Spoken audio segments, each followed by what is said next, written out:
Alamin natin ang isasagawang rehabilitasyon ng MRT-3 at ang mga proyektong ipatutupad upang mapabuti ang serbisyo para sa mga commuter.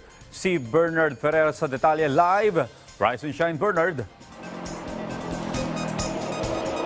Audrey, magsasagawa nga ng rehabilitation project ang MRT kung saan naayusin ng drainage, ang relays at ang overall rail safety ng MRT. Upang mabawasan ang abala sa mga motorista at commuter, ipatutupad ang pansamantalang lane rearrangement sa humigit kumulang 100 metrong bahagi ng EDSA Carousel Bus Lane sa pagitan ng Guadalupe at Buendia. Isasagawa ito mula 11:30 ng gabi hanggang 3:30 ng madaling araw.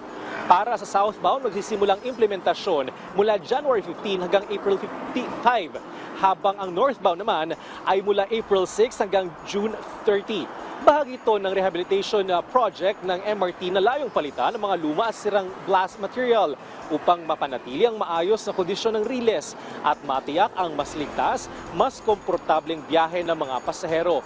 Nakipag-ugnayan ng MRT sa MMDA para sa pagpapatupad ng isang traffic management plan sa mga apektadong lugar.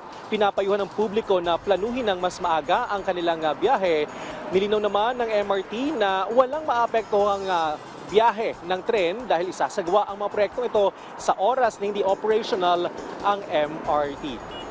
Audrey, sa lagay ng trapiko, mabilis ang usad mga sakyan sa northbound lane ng EDSA Orense hanggang makaabot ng EDSA Guadalupe. Pero sa bahagi naman ng EDSA Orense southbound, may bahagyan ng pagbagal ang ating mga motorista hanggang makaabot sa Buendia. Audrey? Maraming salamat, Bernard Ferrer.